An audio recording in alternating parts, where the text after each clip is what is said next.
बच्चों previous class में हम लोगों ने ओवर सब्सक्रिप्शन तक कॉर्पोरेट अकाउंटिंग का जो पहला चैप्टर है शेयर कैपिटल उसका ओवर सब्सक्रिप्शन तक विद एग्जांपल के साथ कंप्लीट किया था। सो टुडे हम लोग आगे बढ़ेंगे फॉरफीचर की तरफ। प्रीवियसली हम लोग सब कुछ जान चुके हैं पूरा about how a company can raise finance by way of issuing share at par, premium as well as at discount during under subscription, how we can pass the entries during over subscription, what are the treatments, what are the extra things we have to do, and finally I told you in the previous class how calls in arrears and calls in advances are treated along with the interest charged and allowed by the company as per table F. So this session, today's class, I am going to start forfeiture of shares. So bachcho, today's topic is our forfeiture. Today's subject is forfeiture of shares. Forfeiture of share.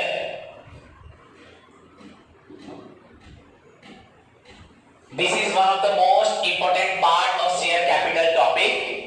After discussing about the issue of share at par, premium, discount, under subscription, over subscription, calls in arrears, calls in advances, the next term is forfeiture of share. This point is very important because बच्चों अगर कोई student calls in arrears का पैसा नहीं देता even after the due date जो आपको जहां पे फाइन देना होता है आइडियली 5% और 10%, अगर आप ड्यू डेट के बाद भी अगर पेमेंट नहीं करते हो ना हो, कंपनी आपके शेयर के साथ क्या करेगी? आपने एप्लीकेशन पैसा दिया है, आपने अलॉटमेंट शायद दिया है या नहीं दिया है, आपने कॉल स्टेज का पैसा नहीं दिया है, अभी आपका ड्यू डेट ओवर हो चुका है। अब कंपनी को आपके साथ क्या करना है? आपने कंपनी के as per the agreement total share का सपोज प्राइस था बच्चों 10 रुपीज, जिसमें एप्लीकेशन में था बच्चों 2 रुपीज, अलॉटमेंट में बच्चों 3 रुपीज, फर्स्ट कॉल सपोज बच्चों 2 रुपीज एंड फाइनल कॉल बच्चों 3 रुपीज। ये जो बच्चों कंपनी की रिक्वायरमेंट थी फ्रॉम एप्लीकेशन से लेके कॉल स्टेज तक, अगर आप यहाँ पे कहीं पैसा नहीं देते हैं एंड उसका ड्यू डेट भी ओवर हो जाता है, नाउ कंपनी को आपको आपके शेयर को फॉरफिट करना पड़ेगा, आपको कंपनी से निकालना पड़ेगा। तो कैसे कंपनी आपको निकालेगी? क्या आपको कुछ रिटर्न मिलेगा? क्या आपने जो पहले 2 रुपीज या 3 रुपीज दे रखा है उसके लिए आपको कुछ रिटर्न मिलेगा? या क्या चीज कंपनी आपके साथ करेगी? किस तरह से आपको कंपनी ट्रीट करेगी whenever you are failed to pay the calls money? तो क्या कंपनी करेगी आपको, उसके बारे में आज जानेंगे। तो हमारा जो टॉपिक है बच्चों उसका नाम है फॉरफीचर ऑफ शेयर। इसी के साथ मैं आपके डाउट को क्लियर करूंगा। सो बच्चों स्टार्ट करते हैं फॉरफीचर ऑफ शेयर्स। बच्चों the term forfeiture means, close up, the term बच्चों forfeiture, the term forfeiture, या इसको मैं हाईलाइट करता हूं, term forfeiture mean, the term forfeiture means बच्चों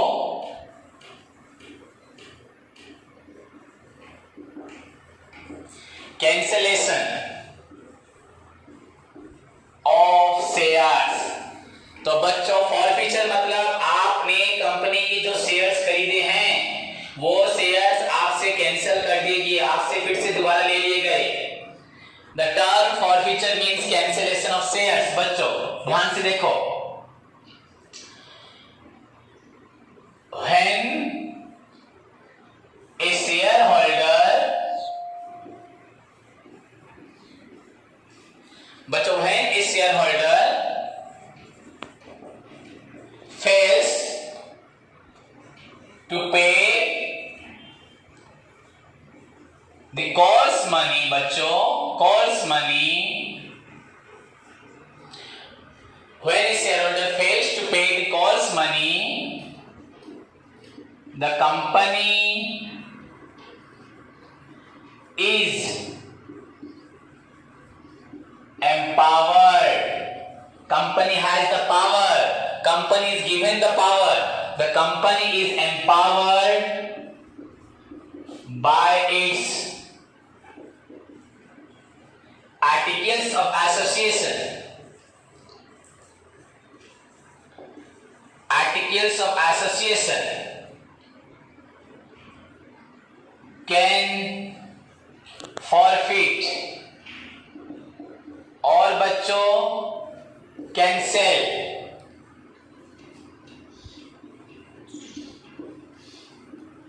दी शेयर, मतलब ही शेयर, उसके शेयर को। देखो बच्चों ध्यान से देखो, यहाँ पे मैंने क्या मेंशन किया है, यहाँ पे देखो बच्चों, द टर्म फॉरफीचर मीन्स बच्चों कैंसिलेशन ऑफ शेयर।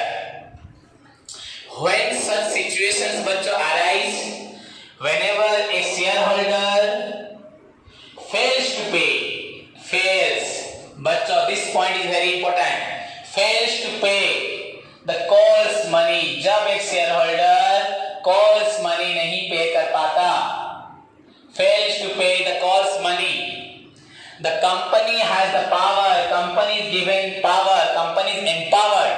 कंपनी के आर्टिकल्स में बच्चों आर्टिकल्स ऑफ एसोसिएशन एओए में मेंशन होता है, the company has the power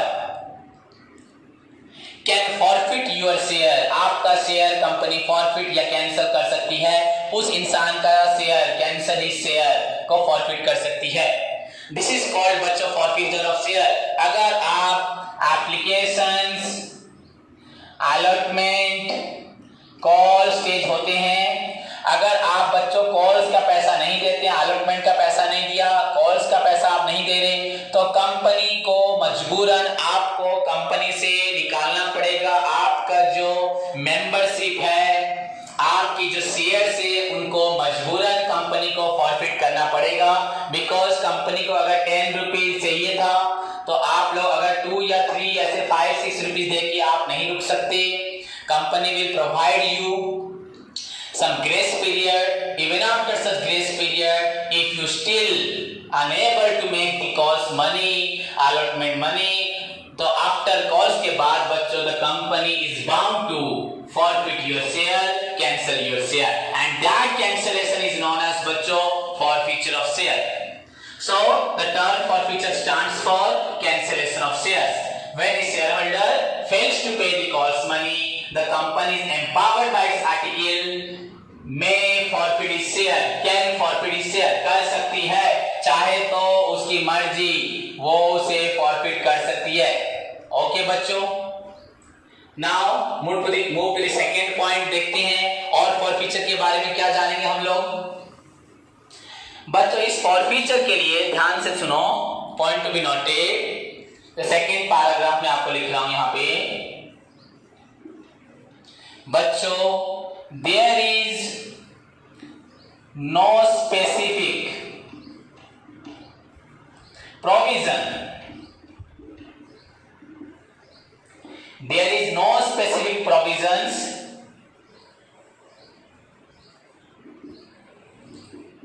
regarding the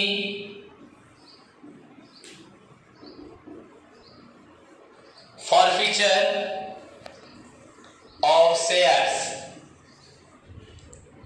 except बच्चों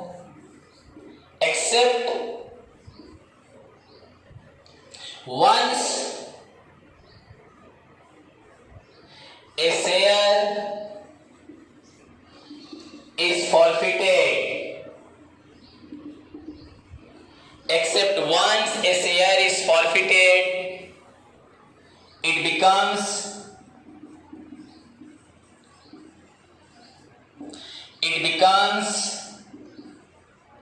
the property of the company, the property of the company.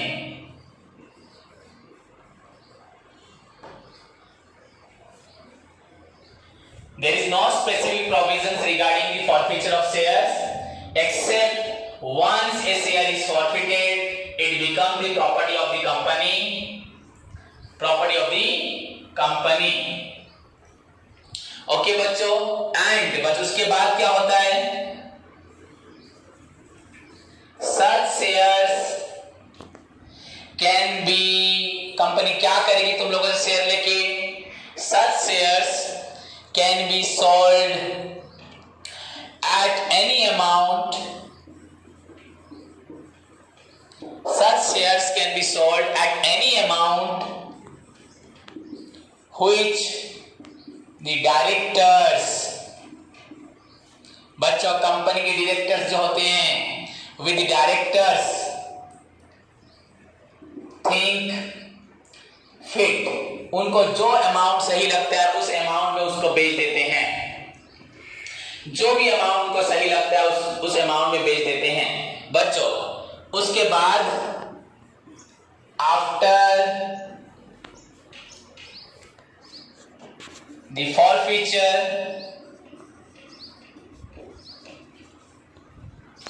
the shareholders name,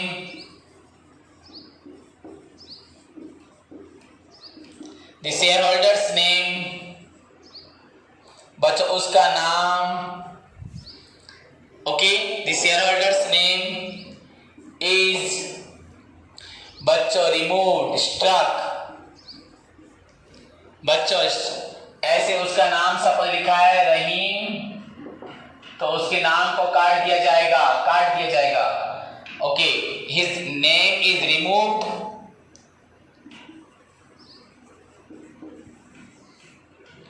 और बच्चों struck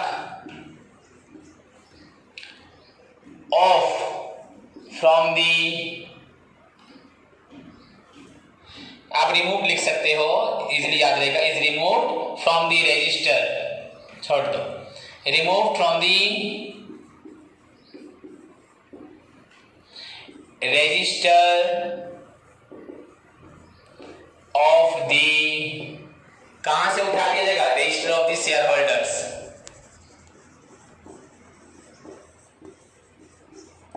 जो शेयर होल्डर्स के रजिस्टर होंगे उससे उसका नाम उठा दिया जाएगा। सो बच्चों ध्यान से देखो मैंने क्या लिखा बिगनिंग से। बच्चों again look at the board. बच्चों the term forfeiture stands for cancellation of share, cancellation of shares. It is happened कब होता है बच्चों? When a share holder fails to pay the calls money, the company is given power, company is empowered by its articles of association में उसके share को forfeit कर सकती है, कर सकती एबिलिटी है, चाहे करे ना करे, that depends on company. Now बच्चों there is no specific provision regarding the forfeiture of share. Forfeiture के लिए कोई स्पेसिफिक प्रोविजन नहीं है, बस हमें जानना है बच्चों except once a share is forfeited, एक शेयर अगर फॉरफिट होता है, it become the property of the company, ये कंपनी के पास आ जाता है, ये कंपनी की प्रॉपर्टी हो जाती है। एंड उस शेयर को बच्चों सच शेयर कैन बी सोल्ड, उसको कंपनी फिर से बेच देती है at any amount which the directors think fit, जो डायरेक्टर्स को ठीक लगता है उस अमाउंट में वो उस शेयर्स को बेच देती है। एंड फाइनली बच्चों द शेयर होल्डर्स नेम बच्चों कंपनी से काट दिया जाता है, स्ट्रक कर दिया जाता है, कंपनी से उसका नाम को हमेशा के लिए काट दिया जाता है। क्लियर बच्चों? अब आपको मैं थोड़ा एक्स्ट्रा चीज बताता हूं, इधर देखो ध्यान से। सपोज बच्चों कंपनी ने एक शेयर इशू किया था जिसके लिए आपको एप्लीकेशन में, अलॉटमेंट में, फर्स्ट कॉल में एंड बच्चों फाइनल कॉल में आपको एप्लीकेशन में, अलॉटमेंट में, फर्स्ट कॉल में एंड फाइनल कॉल में आपको पेमेंट देना था। सपोज बच्चों शेयर का प्राइस था 10 रुपीज, आप आपको देना था एप्लीकेशन में 2, अलॉटमेंट में बच्चों देना था 5, फर्स्ट कॉल में देना था आपको बच्चों 1 एंड फाइनल कॉल में बच्चों आपका बैलेंस रहा 2। सो इस तरह आपको 10 रुपीज पेड करने थे। आपने कंपनी को एप्लीकेशन का पैसा दिया, आपने अलॉटमेंट का पेमेंट भी ठीक टाइम पे किया, आपने फर्स्ट कॉल का पैसा नहीं दिया एंड ड्यू डेट होने पर भी आपने पेमेंट नहीं दिया। तो फर्स्ट कॉल नहीं दिया तो आपने डेफिनेटली आपने सेकंड कॉल का पैसा या फाइनल कॉल का पैसा भी नहीं दिया होगा। सो आपने कंपनी को 10 रुपीज में से 7 रुपीज दिए एंड 3 रुपीज आपने नहीं दिया। द डिफरेंस जो रहा 10 माइनस 7 आपने 3 रुपीज नहीं दिया। तो 10 माइनस 7 आपने 3 रुपीज कंपनी को नहीं दिया। नाउ कंपनी ने आपको ग्रेस पीरियड दिया, उस ग्रेस पीरियड के बावजूद आप उस पेमेंट को क्लियर नहीं कर सके। सो कंपनी के पास आपको देने के लिए जितना भी समय था कंपनी ने दे दिया। जो भी कंपनी की तरफ से आपके लिए अलाउंस थे आपको कंपनी ने ऑफर दिए, पर आपने पेमेंट नहीं किया। तो कंपनी को तो अपने शेयर के लिए 10 रुपीज चाहिए। अब वो 7 रुपीज से क्या करेगी, वो 3 रुपीज कहां से लाएगी? तो कंपनी फाइनली डिसीजन लेके आपको कंपनी से निकाल सकती है। निकालने का मतलब बच्चों आपको इस 7 रुपीज के लिए, ध्यान से पॉइंट टू बी नोटेड, आपने जो 10 रुपीज में से 7 रुपीज दिया है, ओनली आपने 3 रुपीज नहीं दिया। तो इस 3 रुपीज ना देने के लिए या जो आपने मुझे 7 रुपीज दिया है, इस 7 रुपीज को मैं आपको फर्दर रिटर्न नहीं करूंगा। इनफैक्ट कंपनी आपको इसके ऊपर कोई भी return in the form of dividend नहीं देगी। You are completely rejected, cancelled, forfeited, your money is also forfeited. आपने जो 7 रुपए दिया था ये अब कंपनी का पैसा हो गया। अगर आप 10 रुपीज पेड करते तो आप कंपनी के दूसरे मेंबर्स की तरह शेयर होल्डर बनते एंड कंपनी के सारे जिस प्रकार की कंपनी के जो भी बेनिफिट्स हैं, एडवांटेजेस है, वोटिंग राइट्स हो, taking part in the management हो, कंपनी की अर्निंग को by way of fixed dividend या इक्विटी शेयर होते तो अदर जो भी आपका जैसे फिक्स्ड डिविडेंड, वेरिएबल डिविडेंड जो भी होता बच्चों आपको मिलता। पर आपने जैसे कि कंपनी के पूरे शेयर का पैसा नहीं दिया, नाउ कंपनी आपको रिजेक्ट कर दिया एंड इस 7 रुपीज के लिए भी आपको कुछ भी नहीं मिलेगा, ये 7 भी नहीं मिलेगा, कोई रिटर्न भी नहीं मिलेगा। सो क्लियर बच्चों? अब ये 7 रुपीज किसका हो गया? कंपनी का हो गया। कंपनी को और कितना पैसा लेना था? 3 रुपीज लेना था। तो बच्चों कंपनी का प्रॉफिट कितना हुआ? 7 रुपीज। अब आप बोलोगे सर प्रॉफिट कैसे हुआ? बच्चों अगर मैं आप लोगों से 10 रुपीज लेता, अगर मैं आप लोगों से 10 रुपीज लेता, ध्यान से देखो, तो मैं आप लोगों से 10 रुपीज उधार लेता, ये कैपिटल होता, लायबिलिटी साइड में आता एंड मुझे एक ना एक दिन आपको ये 10 रुपीज देना पड़ता, विद हमेशा आपको मैं रेगुलर डिविडेंड देता।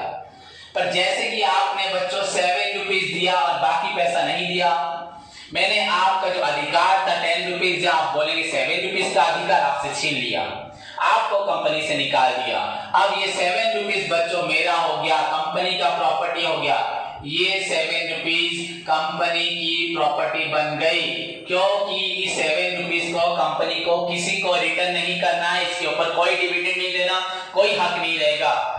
सिंस आपने पूरा पेमेंट नहीं किया, आपको कंपनी से निकाल दिया गया। यहाँ पे आपकी मर्जी हो ना हो, it is the agreement, it is the rules, तो आपको कंपनी निकाल ही देगी। नाउ बच्चों कंपनी के पास सब एक ही शेयर था, सबको एक शेयर तो होता नहीं, ऐसे एक शेयर कोई 10 रुपए में खरीदे, पर बता रहा हूं एक शेयर, ये शेयर भी कंपनी के पास आ गया एंड 10 रुपए इसके साथ साथ कंपनी के पास 10 रुपए की जगह 7 रुपीज आ गया। तो कंपनी को अपना शेयर भी मिल गया एंड 7 रुपीज मिल गया। पर हाँ, कंपनी अगर 3 रुपए और ले लेती तो वो शेयर आपके नाम का हो जाता। तो जो भी हो बच्चों, ये शेयर किसी के नाम पे करना पड़ेगा। तो पहली बात, हम तो अभी फॉरफीचर पढ़ रहे हैं, तो फॉरफीचर से हमें मालूम पड़ेगा कंपनी शेयर होल्डर्स को फॉरफिट करती है। When a shareholder fails to pay the cost money, the company empowered by its articles of association can forfeit his share.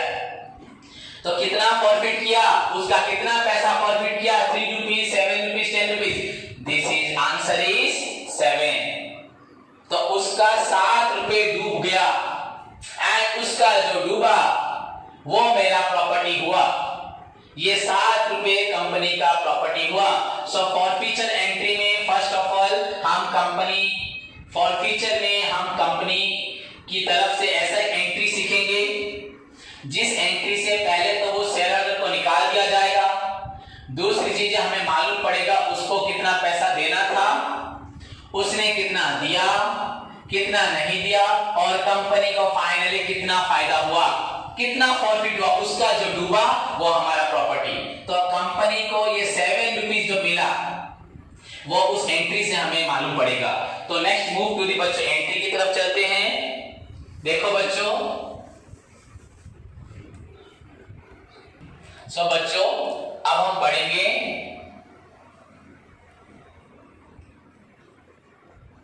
The following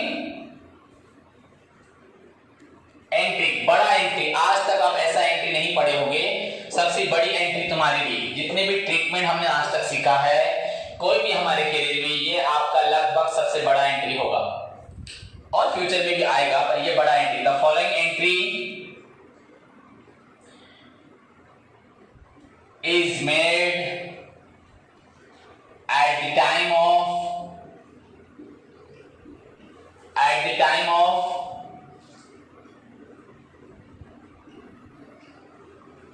forfeiture of shares। बच्चों the following entry is made at the time of forfeiture of share। so बच्चों ध्यान दो, ध्यान से सुनो, क्या है वो एंट्री बच्चों, कौन सा एंट्री हम पास करते हैं, किस तरह से हम ऐसा एक एंट्री पास करें जिससे हमें मालूम पड़ जाएगा कि उस इंसान को देना था 10 रुपीज, उसने कितना पैसा दिया, 7 रुपीज दिया, एंड कितना नहीं दिया, 3 रुपीज नहीं दिया, एंड ये कंपनी की प्रॉपर्टी बन गई, उसका 10 रुपीज का शेयर कैंसिल हो गया। तो ये डिटेल बच्चों एंट्री हमें बताएगी। तो देखो बच्चों ध्यान से देखो, फर्स्ट बच्चों हमेशा हम जब आपसे पैसा लेते हैं, कंपनी जब आपसे पैसा लेती है, तब एंट्री बच्चों होता है, हमने शुरू से पढ़ा है, bank account debited to share capital. Point to be noted, bank account debited to share capital. इसका मतलब अभी ये मत सोचना कि सर अभी लिखने जा रहे हैं शेयर कैपिटल टू बैंक, यहाँ पे पैसा तुम्हें रिटर्न नहीं होगा। हाँ, तुम्हारा ये शेयर कैपिटल का पैसा कैंसिल हो जाएगा, तो ये और क्रेडिट नहीं रहेगा। अगर सपोज ये मिस्टर ए का है तो ए का शेयर कैंसिल हो जाएगा, तो ये यहाँ नहीं रहेगा, ये क्रेडिट से डेबिट हो जाएगा। पर बैंक क्रेडिट नहीं होने वाला है क्योंकि आपको हम कोई पैसा नहीं देने वाले। क्लियर बच्चों? सो एंट्री बच्चों स्टार्ट होगा, ध्यान से बच्चों। शेयर कैपिटल अकाउंट बच्चों डेबिट, ध्यान से देखो, share capital account debit,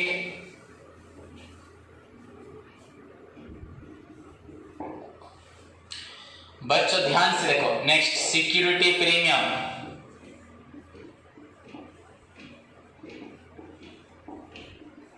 account debited.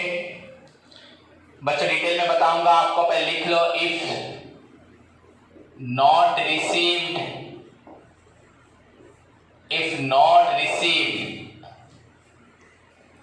Then बच्चों to share allotment account, to shares, ये share unpaid calls account,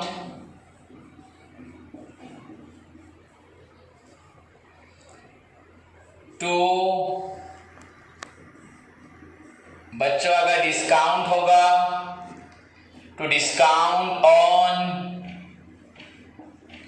issue of shares account, discount on issue of share account, and finally बच्चों to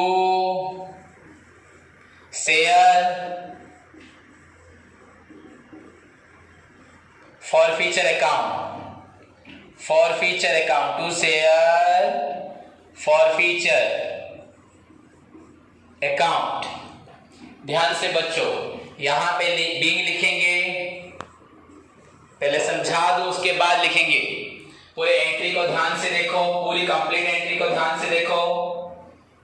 okay बच्चों, यहां discount में लिखा जाएगा if originally received, if originally बच्चों allowed, if originally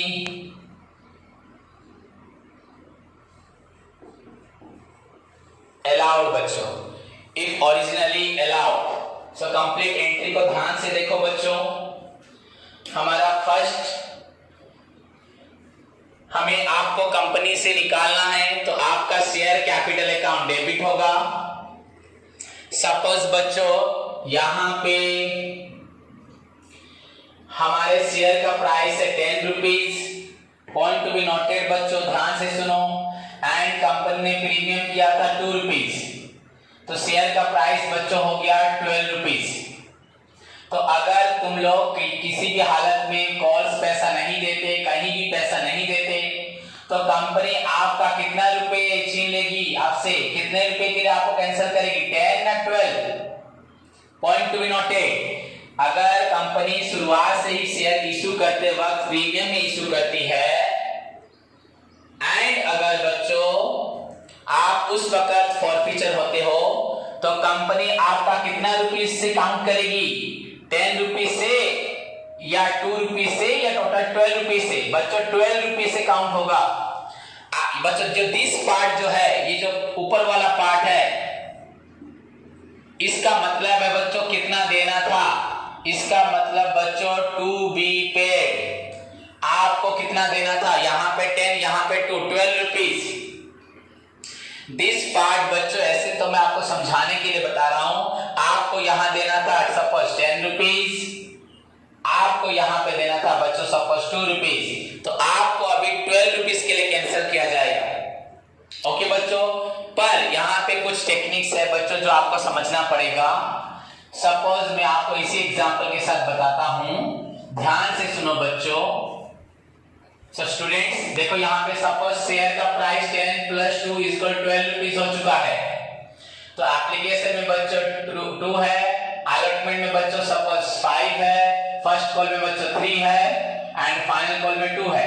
allotment में बच्चों आपका 3 + 2, ये प्रीमियम पैसा आपका अलॉटमेंट में है, आपको मालूम है सभी को। अगर क्वेश्चन साइलेंट होगा तो अलॉटमेंट में होगा, अगर नहीं तो जहां लिखा होगा वहीं पे होगा।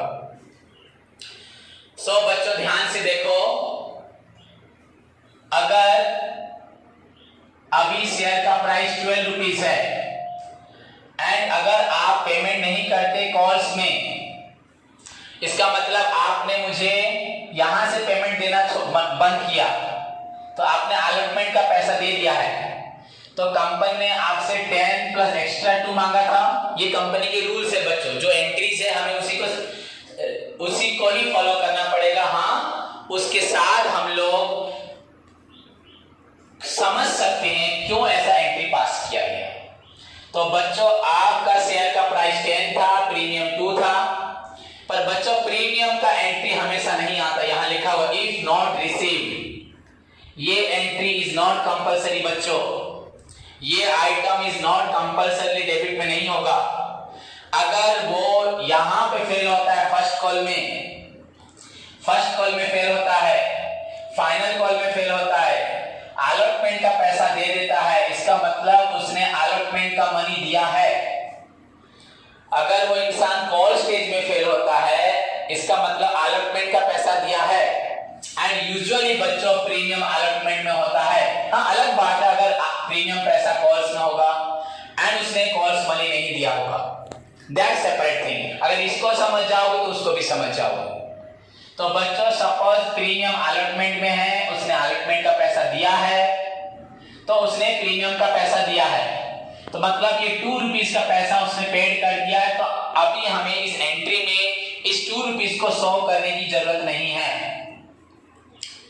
बच्चों अगर वो यहीं से पैसा ना देता, अगर वो अलॉटमेंट का पेमेंट ही ना करता, ध्यान से देखो, तब हम यहाँ पे उसको 10+2 मेंशन करते।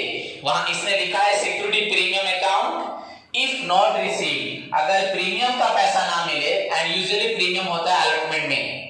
आपके मन में आ सकता है सर कॉल्स में भी हो सकता है, हाँ आप इसको समझ जाओ, उसके बाद उसको समझ लेना अपने आप या मुझसे पूछ लेना।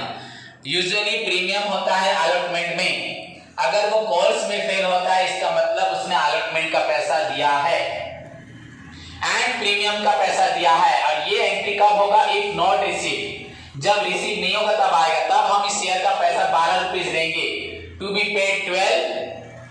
एंड बच्चों यहां पे हमें मालूम पड़ेगा कि कितना उसने पेमेंट नहीं किया, not paid this 3 items for बच्चों नॉट पेड, उसने कितना पैसा नहीं दिया। And this one is your answer बच्चों, ये है तुम्हारा आंसर, बैलेंसिंग फिगर। ये बच्चों पेड, ये हुआ पेड, टू बी पेड बच्चों नॉट पेड, मतलब कितना देना था, कितना नहीं दिया, एंड कितना दिया। जो दिया बच्चों, जो तुमने पेमेंट किया वो ही हुआ फॉर फ्यूचर, वो हमारा प्रॉपर्टी, यही हमारा प्रॉपर्टी होगा। तो ध्यान से समझो बच्चों, प्रीमियम हम तभी लिखेंगे जब बच्चों प्रीमियम रिसीव नहीं हुआ होगा। तो अगर वो कॉल्स में फेल होता है तो यहाँ प्रीमियम का कोई भी यूज नहीं है। तो इस एंट्री को लिखना ना लिखने के साथ समान है बच्चों। मैं आपके लिए इरेज कर रहा हूं, यहाँ पे आप लोग लिख चुके एंट्री को, प्रीमियम को मैंने कैंसिल कर दिया। उस इंसान ने पैसा कहां नहीं दिया? फर्स्ट कॉल से नहीं दिया, प्रीमियम पैसा दिया है। तो उसने कितना देना था? 10 rupees, to be paid 10 rupees. Okay बच्चों, ये जो नीचे वाला पार्ट है ये है नॉट पेड, क्या नहीं दिया, उसने पैसा कहां नहीं दिया, ऊपर वाला कितना देना था? 10। बच्चों अलॉटमेंट में उसने पैसा दिया है कि नहीं दिया? हाँ दिया है, यहां तक पैसा उसने दिया है, यहां से नहीं दिया, कॉल से नहीं दिया। तो बच्चों ये वाला एंट्री भी नहीं होगा, ये वाला आइटम भी नहीं आएगा। उसने पैसा कहां नहीं दिया? First call and final call में। तो 2 शेयर अनपेड कॉल्स मतलब फर्स्ट कॉल, एंड उसके बाद 2 शेयर फाइनल कॉल। सपोज बच्चों फर्स्ट एंड फाइनल दो नहीं है, एक ही कॉल है। सपोज बच्चों हम लेते हैं एक ही कॉल है बच्चों, 1 कॉल, फर्स्ट एंड फाइनल। ये 257, ये डायरेक्ट 5 रुपीज है बच्चों, सोच लेते हैं। दो होते तो यहाँ पे 2 बार लिखते, 2 share first call account, 2 share final call account. तो बच्चों अभी यहाँ शेयर अनपेड कॉल्स कितना रुपीज है? 5 रुपए, 5। देखो बच्चों उसको देना था कितना? आप बोलोगे सर 12 रुपीज, पर बच्चों 12 रुपीज मेंशन नहीं होगा। 12 रुपीज तभी मेंशन होगा जब वो प्रीमियम का पैसा नहीं देगा। यहाँ उसने प्रीमियम का पैसा दिया है। आप बोलोगे आपको कैसे मालूम पड़ा? क्योंकि उसने अलॉटमेंट का पैसा दिया है, एंड प्रीमियम यूजुअली अलॉटमेंट में होता है। तो प्रीमियम का पैसा नहीं देगा तो यहाँ लिखेंगे, पर उसने दिया है तो यहाँ नहीं लिखना। अभी काउंट करना है 10 रुपीज से, यही रूल है। तो 10 रुपीज उसको देना था, उसने फर्स्ट एंड फाइनल कॉल में 5 रुपए नहीं दिया। एंड बच्चों इस क्वेश्चन में डिस्काउंट था ही नहीं, to discount on issue of share. इस क्वेश्चन में डिस्काउंट था ही नहीं। इफ ओरिजिनली इशूड, अगर ओरिजिनली होगा बच्चों, एक ओरिजिनली अलाउड या ओरिजिनली बच्चों इशूड लिख सकते हो। अगर ओरिजिनली इशूड होगा तभी जाके डिस्काउंट लिखेंगे। इसका मतलब क्या बच्चों? अभी आप सोच रहे हो कि आपके शेयर का प्राइस 10 रुपीज है, पर अगर डिस्काउंट होता है 1 रुपीज तो आपका शेयर का प्राइस तो 9 रुपीज होगा ना। तो आप कहां से काउंट करेंगे? 10 रुपीज से या 9 रुपीज से? कि आपको टू बी पेड कितना करना था, 9 या 10? बोलो बच्चों 9 करना है, तो हम यहाँ 9 नहीं लिख सकते। 9 लिखना गलत हो जाएगा, पर ठीक होता है 9 लिखना। तो तब हम यहाँ पे 10 लिखेंगे एंड यहाँ पे बच्चों लिखेंगे 1। तो 10 प्लस डेबिट में, ये क्रेडिट में 1, तो बच्चों 10 से 1 गया 9। उसने कितना पेमेंट नहीं दिया 5, तो दिया कितना होगा 4। अपने आप यहाँ डेबिट में 10 क्रेडिट में 1 लिखने से इसका अमाउंट हो गया 9। समझ गया बच्चों? कैपिटल डेबिट में 10 लिखा, डिस्काउंट 1 लिखने से इसका अमाउंट अपने आप हो जाएगा बच्चों 9। तो हमें यहाँ 9 लिखने की जरूरत नहीं है। अगर 9 है तो ऊपर डेबिट पार्ट में 10 और नीचे वाले पार्ट में 1 लिखना पड़ेगा, सो दैट आंसर अपने आप 9 हो जाएगा। क्लियर बच्चों? पर यहाँ पर हम ऐसे डायरेक्ट 9 नहीं लिख सकते, हमें डेबिट पे लिखना पड़ेगा। एंड फाइनली इस क्वेश्चन में बच्चों डिस्काउंट नहीं है। इस क्वेश्चन में बच्चों डिस्काउंट नहीं है, तो डिस्काउंट जब होगा तब आएगा। प्रीमियम होने से भी नहीं आएगा, अगर प्रीमियम रिसीव नहीं होगा तो आएगा। तब हम मतलब प्रीमियम पैसा अगर मिल जा रहा है तो वहां पे प्रीमियम को कंपनी बिल्कुल ट्रीटमेंट में लेती ही नहीं है, कंपनी उसको हजम कर लेती है अपने आप को आराम से, बिल्कुल उसके बारे में मेंशन भी नहीं करती।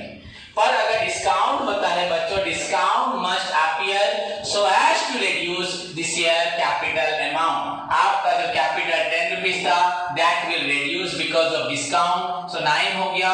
सो you can not write the 9 rupees directly, you have to present debit part में 10 रुपीज एंड क्रेडिट पार्ट में बच्चों 1 rupees. In such way you can present the amount of ₹9। Clear बच्चों? ना उसने पैसा नहीं दिया, यहाँ डिस्काउंट नहीं है, 10 रुपीज था, 5 रुपए नहीं दिया, तो बच्चों उसने दिया कितना 5। कितना दिया बच्चों 5। देखो to be paid 10, not paid 5, so finally paid बच्चों हुआ 5। फाइनली पेड हुआ बच्चों 5। सो दिस बिकम्स, तुमने जो 5 रुपए दिए थे, देखो 2 5 7 5 12 रुपीज में से आप लोगों ने 7 रुपए दिए हैं, पर कंपनी प्रीमियम को छोड़ देती है, क्योंकि कंपनी आपने 7 रुपीज दिया है, पर कंपनी इसमें से प्रॉपर्टी सोच रही है 5 रुपए, पर कंपनी को और 2 भी मिला है, पर ये तो कंपनी के लिए कोई भी प्रकार का खर्च हो जाएगा, क्योंकि कंपनी प्रीमियम में पैसा जो लेती है वो चाहे तो फुली पेड बोनस शेयर या meeting the preliminary expenses, meeting the expenses on issue of share discount, issue of debenture share discount, for the redemption of preference share, redeemable preference share, for the redemption of redeemable debentures, for buying back of own share, मतलब किसी भी अपने खर्च को meet करने के लिए 2 rupees देती है, तो ये कंपनी का खर्च एक्सपेंडिचर में चला जाता है, इसको कंपनी एंजॉय नहीं कर पाती। दैट इज व्हाई कंपनी इसको नहीं लिखती। इनफैक्ट तुमने दिया है इसको प्रेजेंट नहीं करती। Company will treat you from ₹10 of which you paid 5, you not paid 5 and you paid 5. This 5 rupees become the property of the company and this 5 rupees is your forfeiture amount. आपका 5 रुपए डूब गया and आपका जो डूबा वही मेरा property बना। So answer is your 5। So 2 share forfeiture account 5। बच्चों यहाँ बीइंग क्या लिखेंगे? Being shares where forfeited, 1 share लिखो, 1000 शेयर लिखो, being shares were forfeited। अगर मैं इसी को अच्छे से लिख देता हूं, दोबारा देखो बच्चों,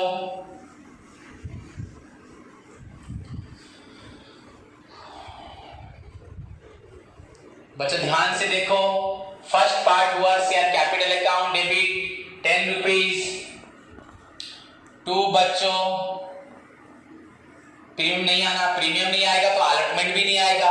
अगर यहाँ प्रीमियम लिखेंगे तो अलॉटमेंट लिखेंगे। 2 शेयर, सपोज बच्चों फर्स्ट कॉल अगर मेंशन करते हैं 2 शेयर, बच्चों फाइनल कॉल मेंशन करते हैं या एक साथ मेंशन कर सकते हैं, आपकी मर्जी। अगर फर्स्ट फाइनल लिखा तो यहाँ 2 रुपीज या 3 रुपीज, जो भी उन्होंने 5 रुपए नहीं दिया, this is your not paid. And यहाँ डिस्काउंट नहीं है तो फाइनली क्या होगा? 2 शेयर फॉरफीचर अकाउंट बच्चों 5। मैं आपको इतने ध्यान से इसलिए पढ़ा रहा हूं क्योंकि बच्चों ये बहुत इंपॉर्टेंट पार्ट है। इसके बाद से हम नेक्स्ट क्लास से बहुत सारे एग्जांपल्स करेंगे, बहुत सारे प्रैक्टिकल प्रॉब्लम करेंगे एंड डिफरेंट मैनर्स में आपको सीखने को मिलेगा। तो बहुत जरूरी है बच्चों टू शेयर फॉरफीचर अकाउंट 5। तो ये 5 रुपीज आपका फॉरफिट हुआ एंड ये 5 रुपीज मेरा या कंपनी का प्रॉपर्टी हुआ। So being shares were forfeited, या किसी का शेयर होगा तो लिखोगे being shares of mister X Y Z, जो भी होगा were forfeited. So this is the final entry बच्चों, समझ में आया?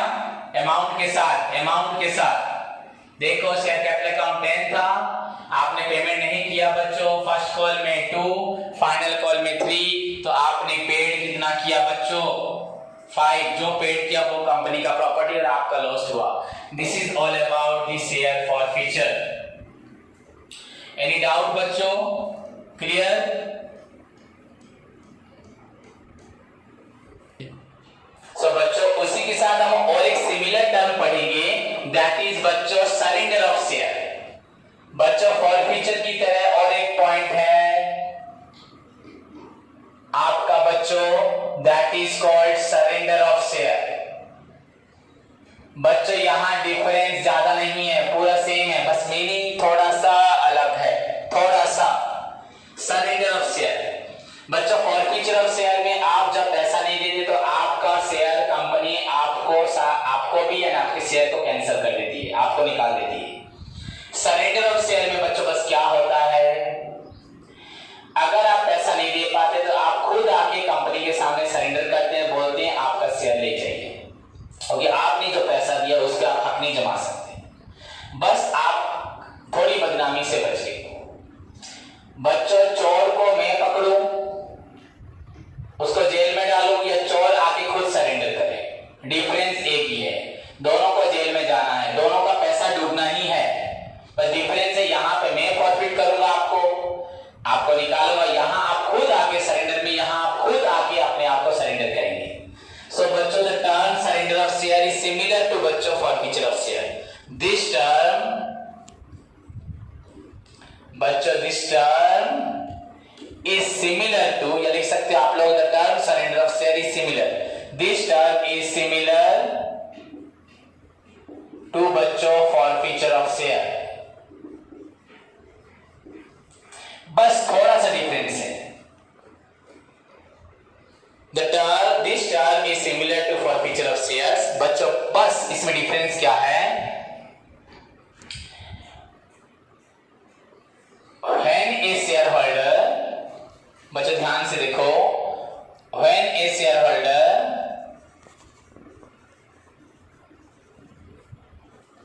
fails to pay the calls money and voluntarily returned his share to the company. When a shareholder fails to pay the cost money and voluntarily return his share to the company, बच्चों खुद return उसने कर दिया, हमने उसको नहीं मांगा, उससे नहीं छीना, सच voluntary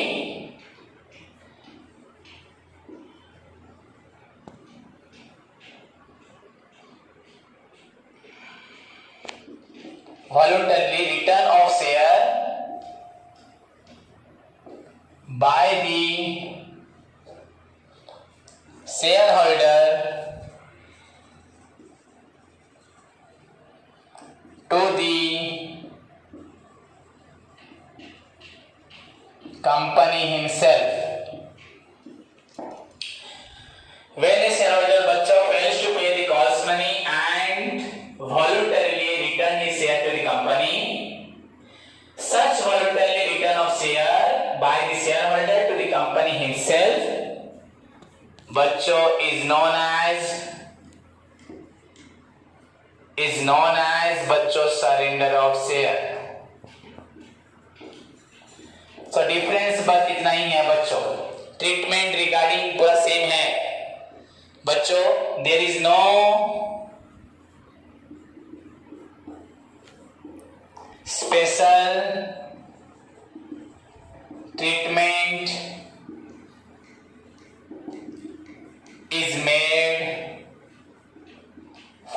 बच्चों सरेंडर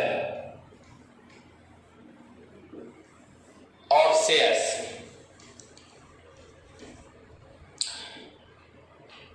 ओके बच्चों, तो ये कैसे ट्रीट होगा? It can be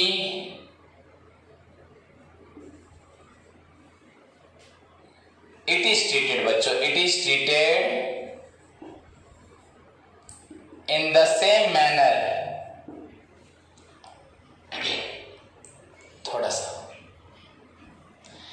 it is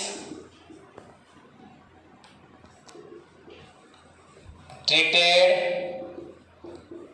in the same manner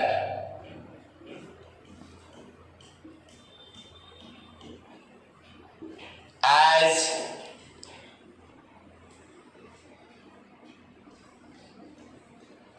forfeiture of share। जैसे forfeiture होता है वही होता है। तो treatment of surrender of share is equal to बच्चों treatment of forfeiture of share. दोनों बच्चों सेम होता है। बस आप यहाँ पे फॉरफीचर की जगह लास्ट में क्या लिख सकते हैं? Surrender of share. So this is all about बच्चों forfeiture of shares and surrender of share. Forfeiture में company has the power to forfeit your shares and surrender of share में you voluntarily come and forfeit your share.